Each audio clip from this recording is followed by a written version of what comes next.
ಅಖಾಡ big fight ವಿಶೇಷ ಮತ್ತೆ ಮುಂದುವರಿತಾ ಇದೆ. ಅಮೆರಿಕ ಜೊತೆ ವೈರತ್ವ ಯಾಕೆ ಇರಾನ್ಗೆ ಅಂತ ಕೂಡ ಒಂದು ಪ್ರಶ್ನೆ ಇದೆ. ನೋಡಿ, ಒಂದು ಕಾಲದಲ್ಲಿ ಅಮೆರಿಕ ಬ್ರಿಟನ್ ಜೊತೆಯಲ್ಲಿ ಚೆನ್ನಾಗೇ ಇದ್ದಂಥ ದೇಶ ಇರಾನ್. ಅಮೆರಿಕದ ಸಹಕಾರದೊಂದಿಗೇನೆ ಆಧುನಿಕತೆ ಕಡೆಗೆ ಮುಖ ಮಾಡಿದ್ದು ಇರಾನ್.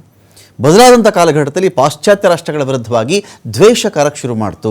ಡೆತ್ ಟು ಅಮೆರಿಕಾ, ಇದು ಇರಾನ್ನ ದಿನನಿತ್ಯದ ಪಠಣ ಆಗೋಯ್ತು. ಅಮೆರಿಕಕ್ಕೆ ಸಾವು ಅನ್ನೋದೇ ಇರಾನ್ನಲ್ಲಿ ಮಕ್ಕಳಿಂದ ಹಿಡಿದು ವಯಸ್ಸಾದವರೆಗೂ ಕೂಡ ಒಂದು ಪಾಠ ಮಾಡೋಕ್ಕೆ ಶುರು ಮಾಡಿಬಿಟ್ರು. ಹಾಗೆ ಅಮೆರಿಕನ ವೈರಿ ಥರ ನೋಡೋಕ್ಕೆ ಶುರು ಮಾಡಿದ್ರು ಅಂತ. ಏನು ರೀಸನ್ ಏನಿದಕ್ಕೆ ಅಂತ ಸುನಿಲ್, ಇಷ್ಟರ ಮಟ್ಟಿಗೆ ಒಂದು ದ್ವೇಷ ಕಾರಲಿಕ್ಕೆ? ಯಾಕೆಂದರೆ ನೀವು ದ್ವೇಷ ಅನ್ನೋದು ಹೇಗೆ ಅಂದರೆ ಬೆಂಕಿ ಥರ ಮತ್ತು ವಿಷದ ಥರ. ನಾನು ವಿಷ ಕೊಡೋದು ಇನ್ನೊಬ್ಬರು ಸಾಯಲಿ ಅಂತ ಹೇಳ್ದಂಗೆ, ಅದು ವಿಷ ಕುಡಿತಿರೋದು ನಾನು, ಅವ್ರು ಸತ್ತೋಗ್ಲಿ ಅಂತ ಹೇಳಿದ್ರೆ ಹೇಗೋ, ಬೆಂಕಿ ನಾನು ಇಟ್ಕೊಂಡು ಇನ್ನೊಬ್ರು ಸುಟ್ಟೋಗ್ಲಿ ಅಂತ ಹೇಳಿದ್ರೆ ಎಷ್ಟು ಹಾಸ್ಯಾಸ್ಪದವೋ ಆ ಥರ ಆಗ್ತಿದೆ ಇರಾನ್ನ ಕಥೆ ಅಂತ.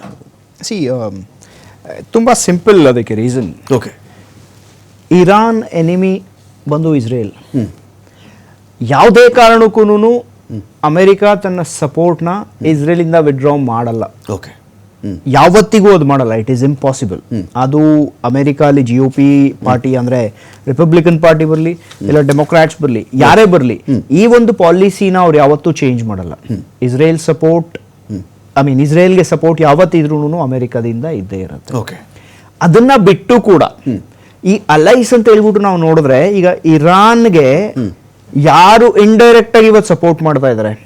Pakistan, okay, China, Russia okay, open ಆಗಿ ಸಪೋರ್ಟ್ ಮಾಡಿದೆ ಇರಾನ್. ಆಲ್ದೋ ಅವರು ಡೈರೆಕ್ಟ್ ಆಗಿ ವಾರ್ ಅಲ್ಲಿ ಇನ್ವಾಲ್ವ್ ಆಗದಿರಾ ಇರ್ಬೋದು. ನೀವು ಪುಟಿನ್ ಸ್ಟೇಟ್ಮೆಂಟ್ಸ್ ನ ನೀವು ಕೇಳ್ಬೋದು. ಓಕೆ, ಹೇಳಿದರೆ ಇರಾನ್ಗೆ ತನ್ನ ಒಂದು ಸಾರ್ವಭೌಮತ್ವ ಏನಿದೆ, ತನ್ನ ಅಸ್ತಿತ್ವ ಏನಿದೆ, ತನ್ನ ಮೇಲೆ ಅಟ್ಯಾಕ್ ಆದಾಗ ಡಿಫೆಂಡ್ ಮಾಡ್ಕೊಳ್ಳುವಂತ ಕೆಪಾಸಿಟಿ ಇದೆ, ಯಾಕೆ ಮಾಡ್ಕೋಬಾರ್ದು ಅನ್ನೋ ಒಂದು ಸ್ಟೇಟ್ಮೆಂಟ್ ಪುಟಿನ್ ಕೂಡ ಕೊಟ್ಟಿದ್ದಾರೆ. ಓಕೆ, ಅರ್ಥ ಆಯ್ತಾ?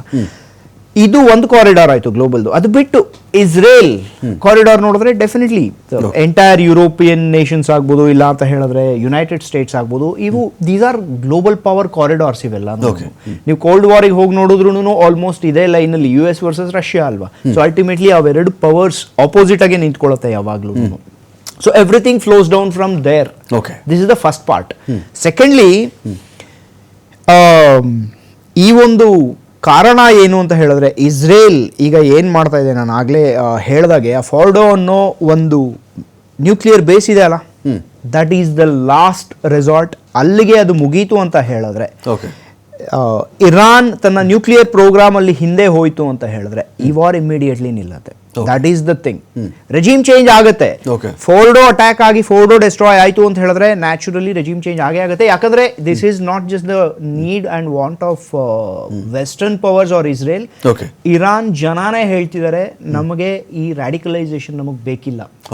ನಾವು ಹಿಸ್ಟ್ರಿಲಿ ಹೇಗಿದ್ವಿ, ನಾವು ಅದೇ ರೀತಿ ಆ ಟೆಹರಾನ್ ನಮಗೆ ಬೇಕು, ಆ ಇರಾನ್ ನಮಗೆ ಬೇಕು, ನಮಗೆ ಇದು ಬೇಕಾಗಿಲ್ಲ. ಅಂಡ್ ಇದು ನಡೀತಾ ಇದೆ. I give you the statistic.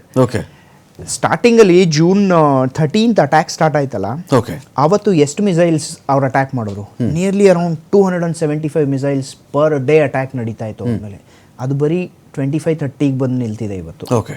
ಕಾರಣ, ನೀವು ಮಿಸೈಲ್ ಲಾಂಚ್ ಮಾಡಕ್ ರೆಡಿ ಇದ್ದೀರಾ, ನಿಮ್ಮ ಹತ್ರ ಲಾಂಚರ್ಸ್ ಇಲ್ಲ. Correct.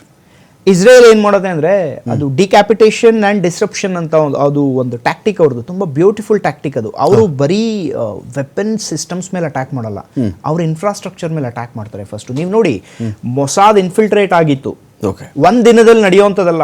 They smuggle the drones. ಈ ರೈಸಿಂಗ್ ಲೈನ್ ಆಪರೇಷನ್ ಸ್ಟಾರ್ಟ್ ಆಗಕ್ಕೆ ಮುಂಚೆ ಇನ್ ಎ ಕೋಆರ್ಡಿನೇಟೆಡ್ ಮ್ಯಾನರ್ ಅವ್ರಿಗೆ ಗೊತ್ತಿತ್ತು ಎಕ್ಸಾಕ್ಟ್ ಆಗಿದೆ ಮಿನಿಟ್ ಅಲ್ಲಿ ಇಸ್ರೇಲಿ ಫೈಟರ್ ಜೆಟ್ಸ್ ಇರಾನ್ ಮೇಲೆ ಅಟ್ಯಾಕ್ ಮಾಡುತ್ತೆ ಈ ಪಾಯಿಂಟ್ಸ್ ಅಲ್ಲಿ ಅಂತ. ಯಾವ್ಯಾವ ಏರ್ ಡಿಫೆನ್ಸ್ ಸಿಸ್ಟಮ್ಸ್ ಇತ್ತು, ಯಾವ್ಯಾವ ಮಿಸೈಲ್ ಲಾಂಚರ್ಸ್ ಇತ್ತು, ಕಮಾಂಡ್ ಅಂಡ್ ಕಂಟ್ರೋಲ್ ಸೆಂಟರ್ಸ್ ಇತ್ತು. ಅದಕ್ಕೆ ಸ್ವಲ್ಪ ಮುಂಚೆ ಈ ಡ್ರೋನ್ ಅಟ್ಯಾಕ್ಸ್ ಅಲ್ಲಿ ಮೊಸಾದ್ ಏನ್ ಮಾಡ್ತು, ಹಾಳು ಮಾಡ್ಬಿಡ್ತು. ಸೈಬರ್ ಅಟ್ಯಾಕ್ಸ್ ನಡೀತು, ಮ್ಯಾಸಿವ್ ಸೈಬರ್ ಅಟ್ಯಾಕ್ಸ್ ನಡೀತು, ಪೂರ್ತಿ ಪವರ್ ಔಟೇಜ್ ಆಗೋಯ್ತು.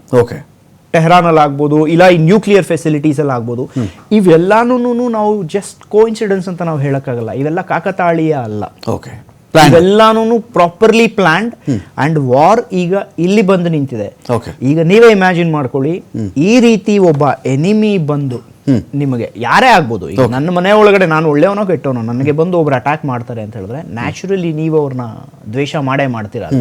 And regime change plus nuclear programme, ಇವು ಎರಡೂನು ಒಂದು ಮೇಜರ್ ಆಬ್ಜೆಕ್ಟಿವ್ಸ್ ಈ ಆಪರೇಷನ್ದು.